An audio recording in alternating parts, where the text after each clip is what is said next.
เจริญพรท่านสาธุชนทั้งหลายรายการธรรมทานจากวัดพุทธปัญญาเมืองโพโมนารัฐแคลิฟอร์เนียประเทศสหรัฐอเมริกา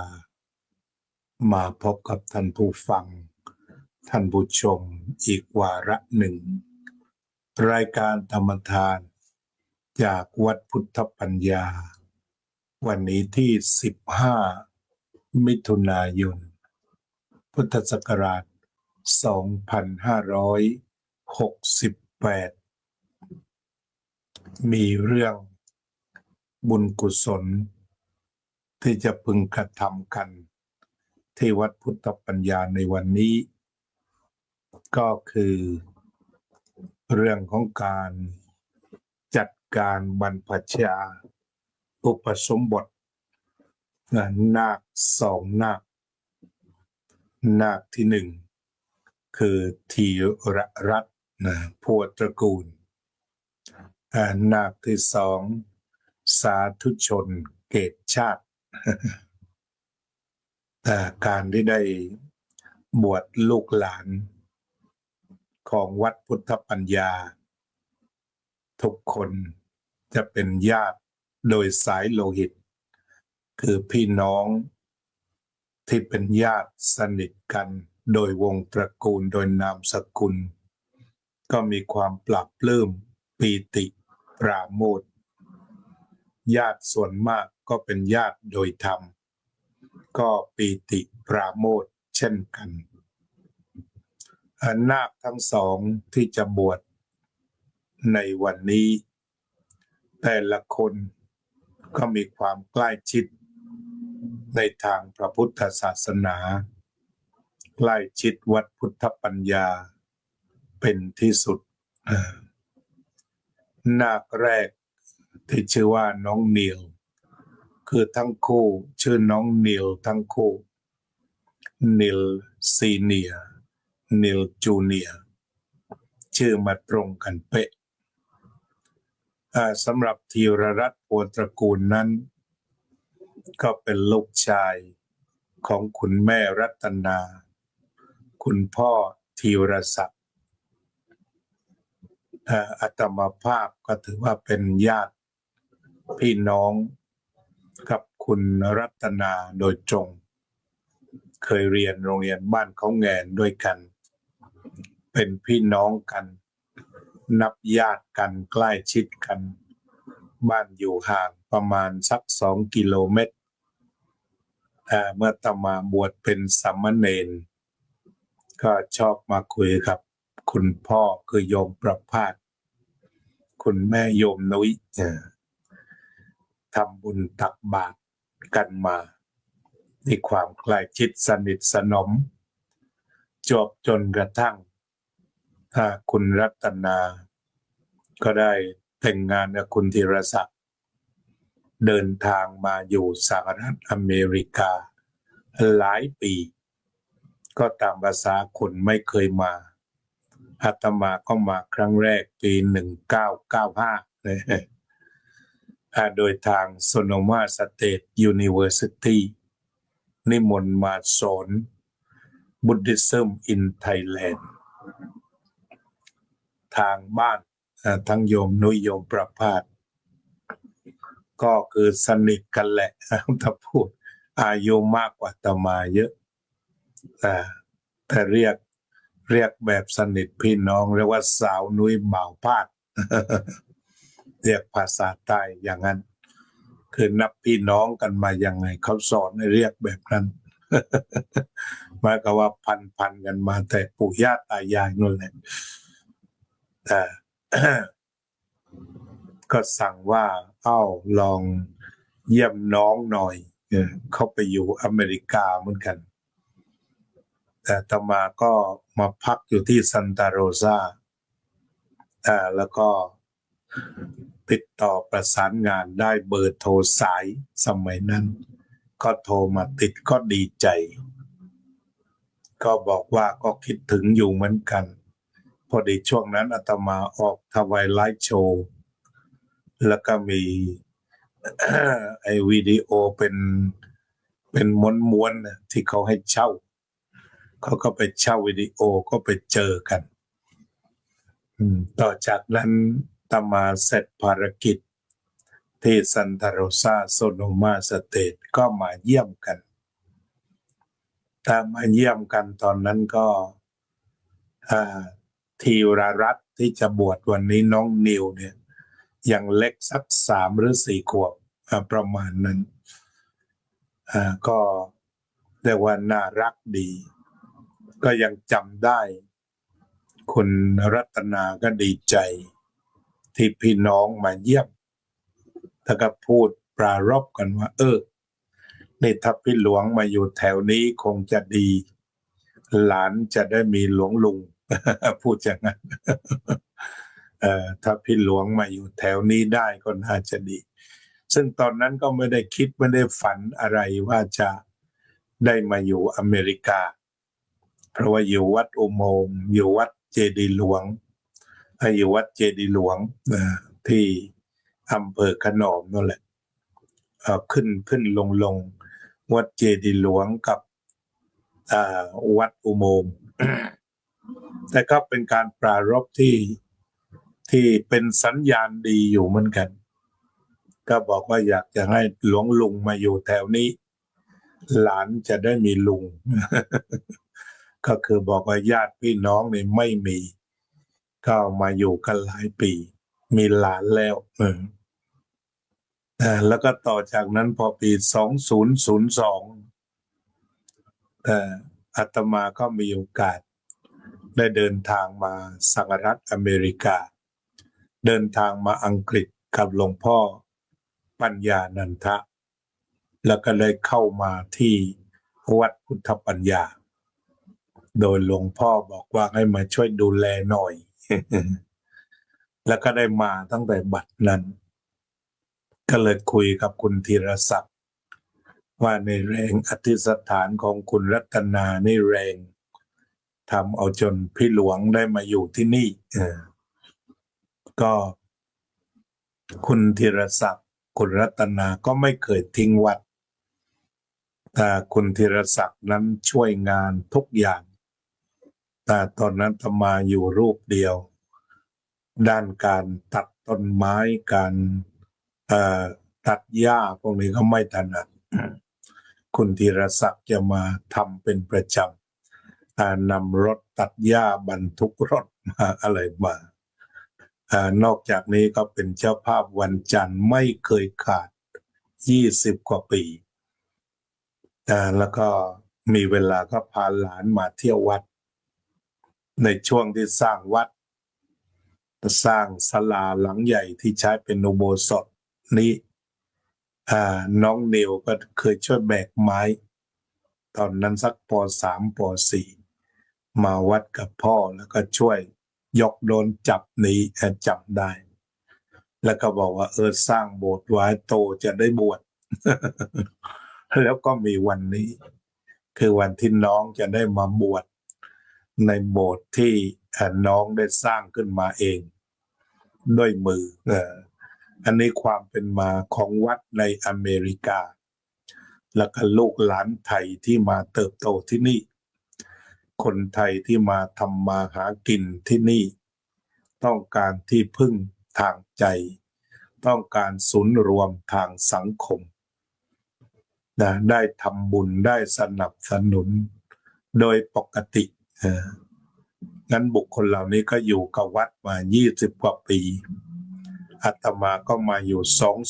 2002ตอนนี้ก็2005เรียกว่า23 ปีก็อยู่จนหลานได้เรียนหนังสือเติบโตตอนนี้ก็เรียนจบเป็นทันตแพทย์ใหม่ๆมีความเชี่ยวชาญด้านการผ่าตัดแล้วก็การทำอะไรอีกนะจำเรียกก็ไม่ถูก ทาง implant กระมังนั่นนะในด้านนี้แหละมีความเชี่ยวชาญเฉพาะก็ถือว่าเรียนจบปั๊บสัก 1 เดือนที่ผ่านมาพ่อแม่ก็ไปรับลูกกลับบ้านก็ตั้งใจจะบวชการบวชในวันนี้เนี่ยเขาตั้งใจไว้ปีหนึ่งนะว่าจะบวช15 มิถุนาเนี่ยคือวันนี้15 มิถุนา2568เนี่ยเขาตั้งใจไว้ปีหนึ่งพ่อแม่ลูกทั้ง3 คน มีความตั้งใจที่จะมาบวชอันนี้ก็เป็นไปตามคติไทยก็เป็นที่น่ายินดีที่มาอยู่สหรัฐอเมริกาสอนลูกได้ดีอบรมลูกได้ดีคือมีธรรมะมีวัฒนธรรมติดอยู่แบบแนบแน่นเรียนจบบวชแล้วก็จะหางานทำแต่การจบทันตแพทย์ที่นี่ก็หางานไม่ยากแต่ว่าบวชซะก่อนให้จิตใจสบายฝึกฝนสมาธิให้มีความมั่นคงแล้วก็ออกไปทำธุรกิจตามอาชีพอื่นๆนี่ก็ใช้คติไทยประยุกต์แม้จะมาอยู่สหรัฐอเมริกาส่วนพี่น้องป้ายายๆของทางวัดพุทธปัญญาก็ช่วยเหลือกันเต็มที่เหมือนกับลูกหลานแท้ๆในวัดฉะนั้นการสร้างวัดในสหรัฐอเมริกาตามอุดมการณ์สร้างใจสร้างคนสร้างชุมชนสร้างวัดตอนนี้เยาวชนรุ่น2ต่อจากพ่อแม่เนี่ยก็เริ่มได้เข้ามาบวชการบวชถือว่าเป็นญาติกับพระศาสนามีความใกล้ชิดสำหรับคนที่2ชื่อสาธุชนชื่อสาธุชนก็เป็นลูกชายของคุณนันทยาเกตชาติหรือคุณปู่เจ้าของร้านอาหารบัวที่อยู่ในแคลมอนก็เพิ่งเข้าสู่20 ปีนี้ส่วนนิวซีเนียนิวพี่นั้นก็30 กว่าก็เรียนจบเรียบร้อยนิวน้องก็เรียนอยู่ปี1ที่ Mount Sac College Mount San Antonio College ก็เรียนเก่งเหมือนกันเรียนเก่งเรียนดีขยันดูแนวโน้มไปทางอาร์ตแต่ว่าถามดูเรียนไบโอก็สอบได้เอเหมือนกันเรียนชีววิทยาก็ยังคงจะดูสัก2 ปีจึงจะรู้ว่าจะไปทิศทางใดแต่ทีนี้พอได้ทราบข่าวคุณธีรรัตน์แนวใหญ่นิวใหญ่จะบวชก็เลยถือโอกาสบวชด้วยเพราะคุณพ่อคือคุณธีรพัฒน์สามีของคุณนันทยานั้นเพิ่งเสียไปตอนต้นปีเรียกว่าเป็นคนใกล้ชิดวัดทั้งคู่ที่มันก็มีตำนานเหมือนกันกล่าวคือตั้งแต่เริ่มตั้งวัดแหละอาจารย์พุทธดีเกตชาติซึ่งเป็นอาจารย์สอนอยู่โรงเรียนวัดเขาวันครูที่อำเภอขนอมสมัยนั้นอาตมาก็ไปเป็นเจ้าอาวาสอยู่วัดเจดีย์หลวงอำเภอขนอมมีรายการเกษียณทางกลุ่มโรงเรียนขนอมนิมนต์มาแสดงธรรมในวาระอาจารย์พุทธดีเกตชาติท่านเกษียณก็ได้รู้จักกันเรื่อยมาในนามชาวขนอมทีนี้อาตมาออกจากวัดเจดีย์หลวงแล้วมาอยู่อเมริกาเลยฉะนั้นสายสัมพันธ์กับชาวขนอมนี่แน่นมากเมื่อมาอยู่ที่นี่ทำกิจกรรมต่างๆชาวขนอมซึ่งมีอยู่จำนวนมากก็มักจะมาชุมนุมกันที่นี่ชาวขนอม LA แม้แต่ชาวขนอมเท็กซัสอย่างคุณเสือที่ขับรถทรัคยาวๆ ถ้าผ่านมาก็มาจอดรถนอนหน้าวัดกินกาแฟกันก็ชาวขนอมเหมือนกันแต่ส่วนอีกหลายๆท่านที่ทำร้านอาหารหรือขายของเป็นแม่ครัวทำงานเกี่ยวกับคลินิกก็มักจะมารวมตัวทำบุญกันที่นี่เพราะลักษณะชาวขนอมก็คือเป็นคนมั่นในบุญเรียกว่าชอบหิ้วชั้นไปวัด อันที่เป็นที่รู้กันคือไปไหนอยู่ประเทศไหนต้องมีปิ่นโตแต่อย่างปิ่นโตของคุณนันทิยาเนี่ยใหญ่มากทีนี้เมื่อแม่มาเยี่ยมวัดตอนนั้นก็ ยังไม่ได้เริ่มสร้างยังหาเงินใช้จ่ายซื้อที่อยู่แต่ว่าเข้ามาอยู่ในแล้วที่อยู่ก็เป็นการกางเต็นท์เล็กๆอาจารย์ก็ได้มาแล้วก็บอกหลังจากฉันแล้วคุยกันชื่นอกชื่นใจแม่ก็สั่งไว้ว่าอย่าทิ้งวัดนะลูกนะอันนี้ก็เป็นคำสั่งอาจารย์พุทธดีแล้วก็ตั้งแต่นั้นมาโยมนันทิยาถ้าไม่มีธุระติดงานร้านจริงๆก็ต้องมาเองประจำที่ก็พาน้องนิวมาด้วยกำลังน่ารักกำลังพูด เนี่ยพูดภาษาใต้ได้พูดภาษาใต้ได้กลางได้เพราะว่าพ่อนี่เป็นคนภาคกลางส่วนแม่เป็นคนใต้ก็มาตั้งแต่เล็ก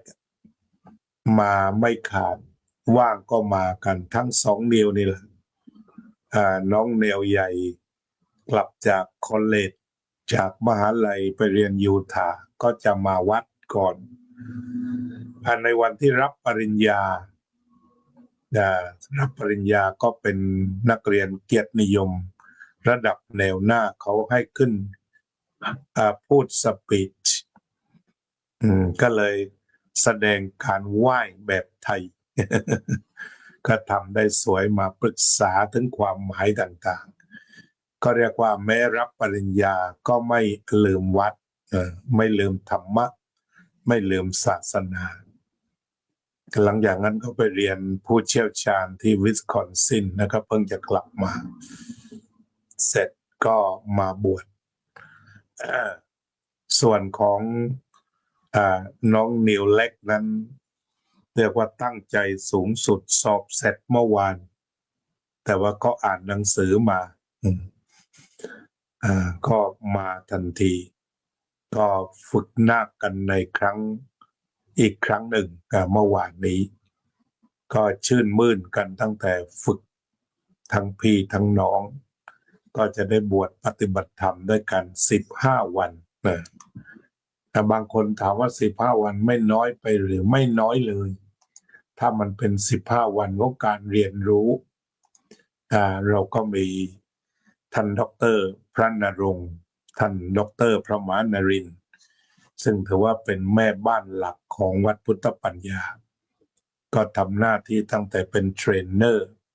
ให้การฝึกอบรมจัดสถานที่เนี่ย ก็ดำเนินการทุกอย่างอันนี้ก็คือสายสัมพันธ์ของการมีวัดในสหรัฐอเมริกาก็จะเป็นสถานที่ที่ลูกหลานได้ศึกษาธรรมะอันนี้สำคัญมาก ธรรมจักรสงฆ์ไทยในสหรัฐอเมริกาก็มีโครงการธรรมทูตคฤหัสถ์ โครงการธรรมทูตคฤหัสถ์ที่อาตมาคิดว่ามีความสำคัญอย่างยิ่งโครงการนี้คือเบื้องต้นคฤหัสถ์อุบาสกอุบาสิกาก็เป็นผู้ดูแลวัดอยู่แล้วเป็นผู้สร้างวัดกันอยู่แล้วอันนี้ส่วนหนึ่งทีนี้ส่วนที่สองหลายวัดที่เป็นวัดใหญ่อย่างวัดป่าธรรมชาติวัดไทยวอชิงตันดีซีวัด ไทยลอสแองเจลิสมีทุนรอนเยอะชุมชนใหญ่ก็สามารถจ้างครูอย่างดีจากสถาบันมีชื่อเสียงเช่นจุฬาหรือราชภัฏที่เด่นๆเลือกครูหัวกะทิมาสอนภาษาไทยสอนรำสอนนาฏศิลป์ส่วนวัดพุทธปัญญาเป็นวัดเล็กมากก็ไม่ได้มีทุนรอนที่จะเปิดโรงเรียนภาษาไทยฉะนั้นอาตมาเองก็มีความขยันขันแข็งที่จะสอนพ่อแม่หรือว่าปู่ย่าตายายที่มาวัดได้ธรรมะแล้วให้ไปสอนลูกหลานต่อเพราะว่าเราต้องยอมรับว่าภาษาอังกฤษเราที่จะสอนเด็กนี่พูดกันไม่รู้เรื่องก็ต้องอาศัยพ่อแม่ของเด็กพ่อแม่แล้วก็ปู่ย่าตายายที่ทำงานกับฝรั่งที่พูด accent ฝรั่งแล้วเด็กเขาก็จะรู้เรื่องเรื่องพูดเนี่ยอาตมาเห็นอาตมาก็พูดได้สารพัดพูดภาษาอังกฤษแต่พูดแล้วเด็กฟังไม่ออก เพราะว่าเราเป็นพูด accent หลังสวนก็ยากหน่อยจึงใช้พ่อแม่ปู่ย่าตายายเป็นล่ามสั่งสอนอบรมบ่มนิสัยพาเข้าวัดในที่สุดเราก็ได้ลูกหลานได้เติบโตมาถึงกับบวชในความสำเร็จอันนี้ก็มอบให้พ่อแม่เขานั่นแหละความสำเร็จที่ชวนลูกมาบวชลูกตั้งใจบวชไม่มีมาจากอื่นอันนี้ก็คือของพ่อแม่ล้วนๆที่อบรมบ่มนิสัยจนเห็นว่าลูกหลานไทยควรจะบวชนี่แหละจะต้องชื่นชมเพราะฉะนั้นทั้งสองตระกูลคุณรัตนาคุณธีรศักดิ์แล้วก็คุณนันทิยาเกตชาติกับคุณธีรพัฒน์เนี่ยถือว่าได้ทำหน้าที่กล่อมเกลาลูกให้ตั้งอยู่ในพุทธศาสนาอย่างดีนั้นอาตมาเป็นพระธรรมทูตในต่างแดนที่ดูแลพี่น้องคนไทยส่วนใหญ่ฝรั่งก็มาบ้างอย่างเมื่อวานนี้ก็มาคนหนึ่งนั่งสมาธิเราเห็นแสงไปต่อไม่ได้เลยมาคุยกันรอบสองส่งหนังสือธรรมะให้อ่านชอบใจเมื่อวานนี้ก็ทำวัดสวดมนต์ทำสมาธิชั่วโมงกว่าแล้วก็กลับไปนานๆชาวอเมริกันเองก็จะเข้ามาสักครั้งก็อยู่กับไทยอยู่กับคนไทยพี่น้องชาวไทยโดยเฉพาะผู้สูงอายุฉะนั้นการที่ทั้งธีรรัตน์แล้วก็ทั้ง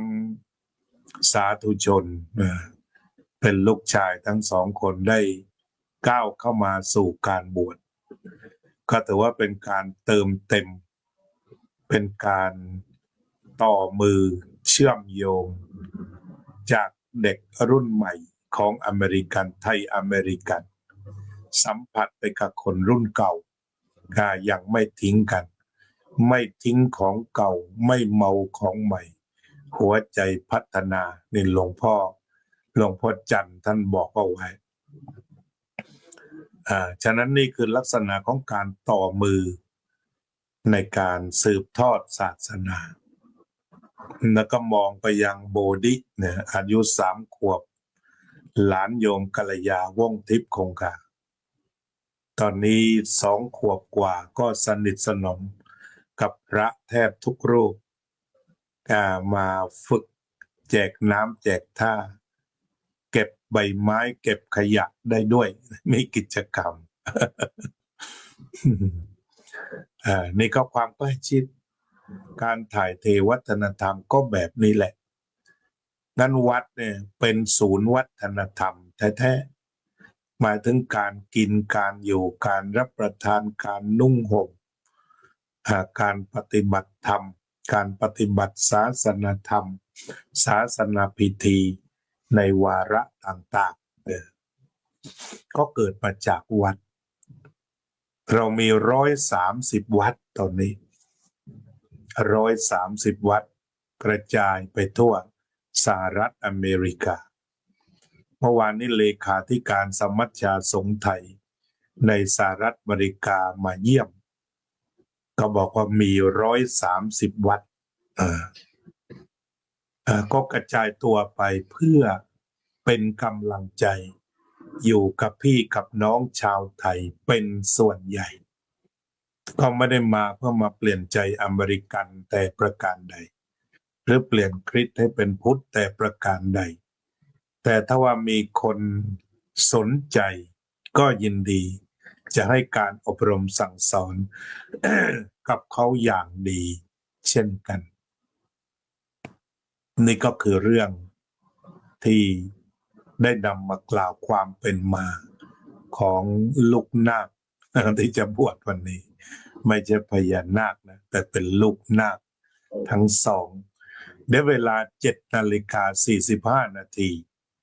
จากนี้ไปก็ประมาณชั่วโมงนิดๆก็จะมีการคลิปผมพ่อแม่ญาติก็คลิปกันแล้วก็ทำพิธีปลงผมใต้ต้นศรีมหาโพธิ์นี่แหละนี่ก็คุยให้ฟังแล้วก็9 โมงเราก็จะเริ่มพิธีบรรพชาเป็นสามเณรพอสักประมาณ10 โมงก็อุปสมบทเป็นพระภิกษุสงฆ์ตามหลักของพระธรรมวินัยมีพระมาร่วม10 รูปฉะนั้นท่านที่เคยฟังข่าวมาแล้วแล้วก็คิดว่าวันนี้ต้องมาร่วมก็เตรียมเนื้อเตรียมตัวกันเอาไว้จะได้มารับบุญใหญ่ที่พระพุทธเจ้าตรัสว่าสาธุโขปัปพัชชาบวชดีนักแลหลวงพ่อปัญญานันทะได้กล่าวอานิสงส์การบวชเอาไว้ว่า 1. ได้ตอบแทนพระคุณของครูบาของพ่อแม่ 1. ตอบแทนพระคุณพ่อแม่ 2. ได้มีโอกาสฝึกฝนตนเองแล้วก็ 3. ได้สืบทอดอายุพระพุทธศาสนา 4. ก็ได้โปรดสัตว์ก็คือใครเห็นแล้วก็ชื่นใจนี่ก็คือผลจากการบวชฉะนั้นหลายท่านที่ทราบก็กำหนดการจะเป็นอย่างนี้อย่างนั้นก็สัก8:50ได้พร้อมกันการบวชก็จะมี2 ส่วนนั่นก็คือบวชสามเณรหรือบรรพชาที่ลานพุทธปัญญาธรรมใต้ต้นโอ๊กแล้วก็ต่อจากนั้นก็จะอุปสมบทบนอุโบสถศาลาที่เป็นที่ลงปาฏิโมกข์ต่างๆเพราะว่าเราได้ทำพิธีผูกพัทธสีมาฝังลูกนิมิตมานานแล้วการผูกพัทธสีมาฝังลูกนิมิตจุดประสงค์ก็คืออุปสมบทพระภิกษุได้ออกอาบัติสังฆาทิเศษได้ลงปาฏิโมกข์ได้อย่างนี้3 อย่างกลางกฐินได้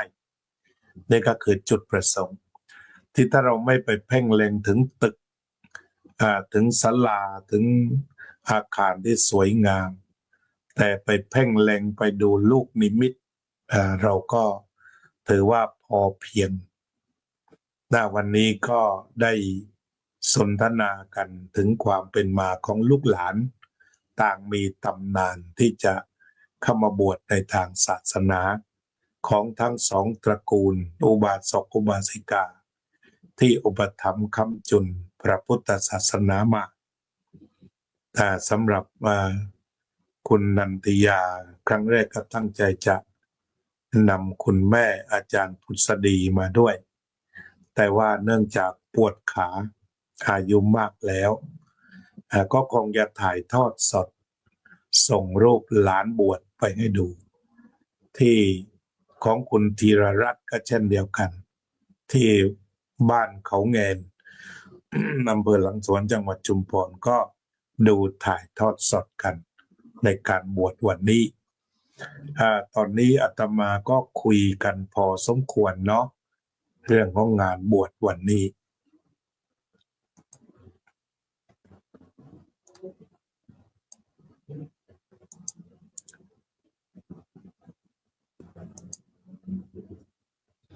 เจริญพรโยมสุนิตวงศ์สุเทพ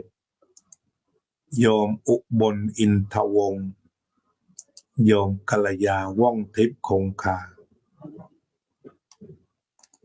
โยมบัวผันหอนมอบดอกไม้สำหรับทุกคนโยมประพันธ์วงพาณิชย์โยมอุบลอินทวงศ์วัดสันขยอมท่านอาจารย์พระครูโชติธรรมบัณฑิตครับโยมนิพาพรยิ่งรุ่งโรจน์โยมสุพนิกาฉายาลักษณ์โยมววุฒิราโยมณัฐพลลึกสิงแก้วโยมนพรัตน์บุญกอบโยมศรีวิไลศรีวงชัยโยมทิติมามาเทลโยมอุบลคุณหนูติวสุดซ่าอนุโมทนาบุญร่วมกันเจริญสมาธิภาวนาสักระยะหนึ่ง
สัพเพ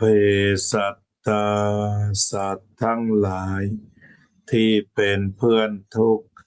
เกิดแก่เจ็บตายด้วยกันทั้งหมดทั้งสิ้นอเวราโหนตุจงเป็นสุขเถิดอย่าได้มีเวรแก่กันและกันเลยอัพยาปัชชาโหนตุจงเป็นสุขเถิดอย่าได้พยาบาทเบียดเบียน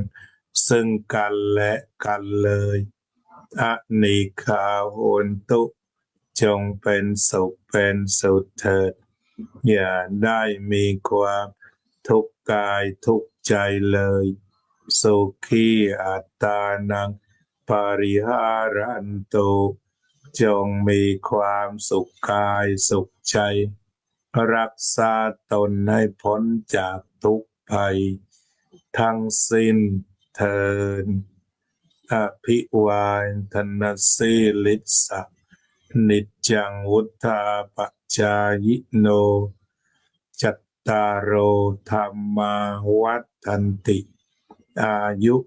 วันโนสุขังภะลังอัจฉาวดีมีแก้วคุณอรสาธาราวาวแววโยมกัลยาว่องทิพย์คงคาวันนี้ก็คงจะต้องจากลากันไปแค่นี้ก่อนจะได้ไปเตรียมตัวงานบวชต่ออีกสักนิดในช่วงการคลิปผมโกนผมเตรียมตัวบวชต่อไปเวลาก็ไม่เยอะแล้ว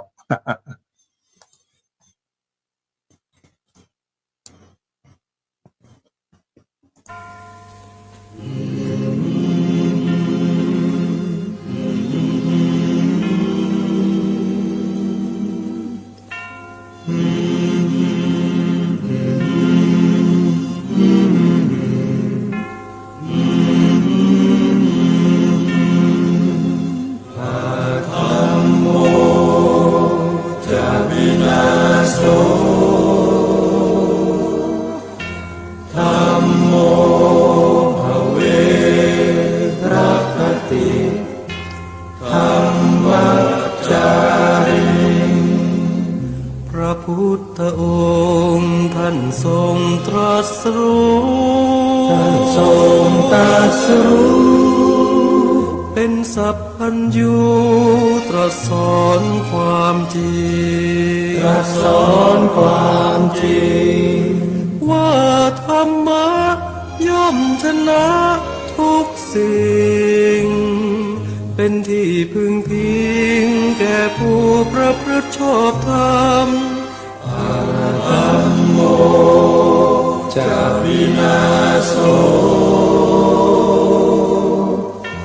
ธัมโมภเวรัคติธัมมจาริอำนาจใดๆก็ตามย่อมถึงความพินาศถ้าขาดธรรมะประจำไม่มีใครอยู่ค้ำฟ้าเราต่างเกิดมาใช้กันจงอยู่ในศีลในธรรมคิดทำแต่กรรมที่ดีอาธัมโมจะวินาโสธัมโมภเวรัคติธัมมจาริธรรมส่องสว่างสู่ทางสุขสีคำจุ